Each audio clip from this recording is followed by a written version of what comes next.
I'd like to shift gears a little bit and talk about city finance issues. Okay. The current mayor, your opponent, stated during the League of Women Voters Forum that Stillwater is in good financial health. And I think we all should be very happy about that. Okay. If that is factual, should we be thinking of increasing taxes on the citizens of Stillwater?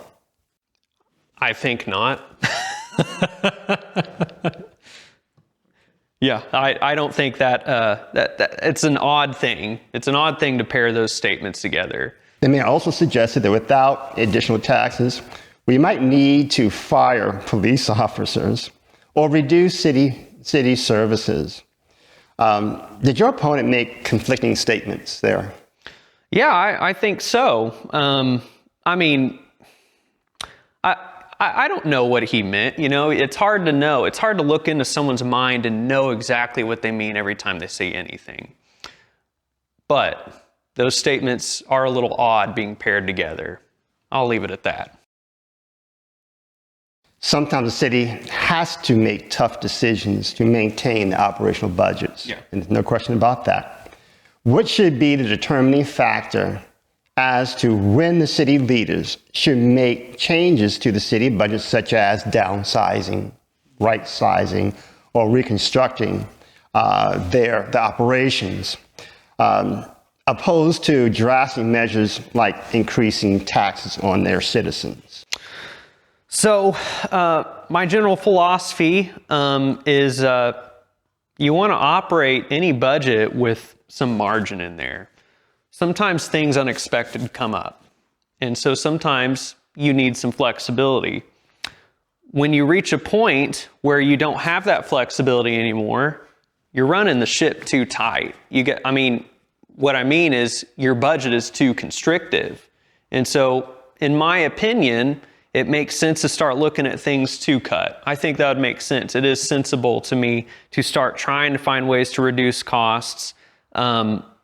Just across the spectrum, really, and try and get that margin back so we don't have to ask for more equity in your spending power.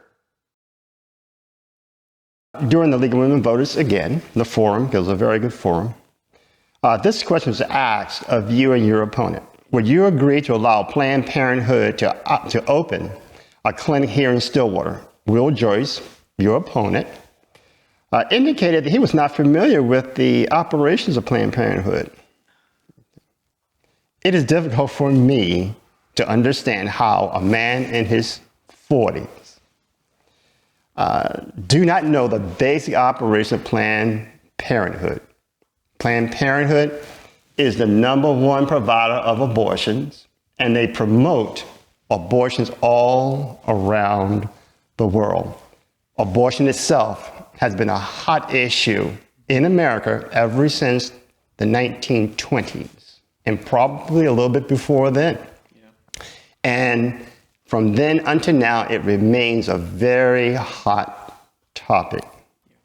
But let me ask you, would you agree to allow Planned Parenthood, or I should say, would you vote to allow Planned Parenthood to open a clinic here in Stillwater? First off, no way. Secondly, as the mayor, I actually have the ability to allow items to hit the agenda.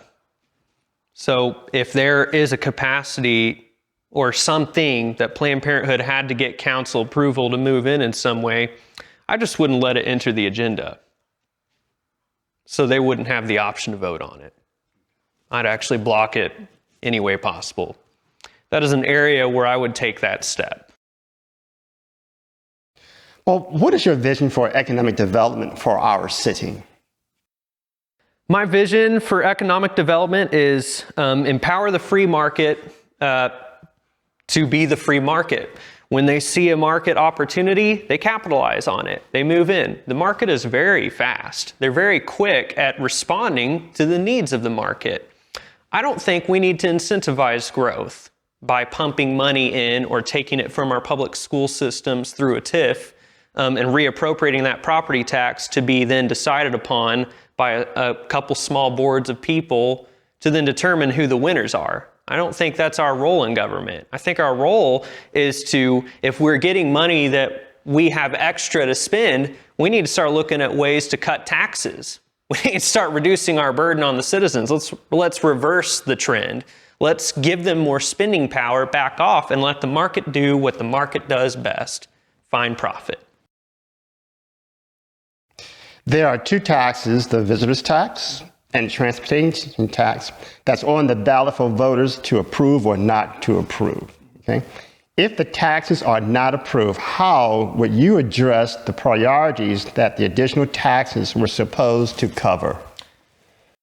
So my plan is to meet with the different city departments, and really, I want to make sure I'm not hamstringing them, right? I want to make sure that I'm not cutting them at the ankles to do their jobs well.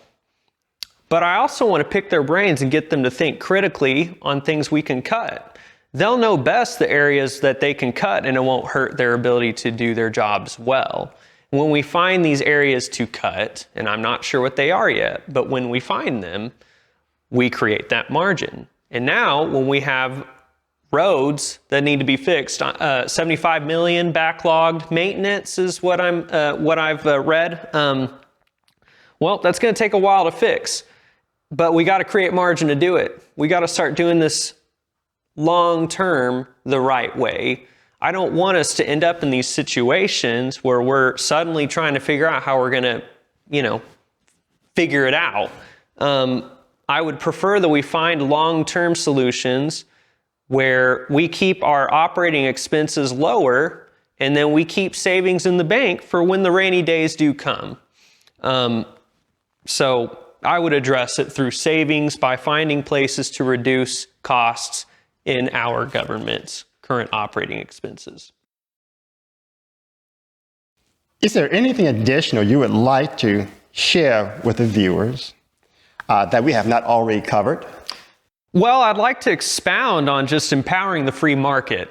The reality is, Stillwater is known for being a very neighborly community. When I go to Google and I look up people's perspectives on who we are as citizens, the first thing that usually comes up is we're neighbors.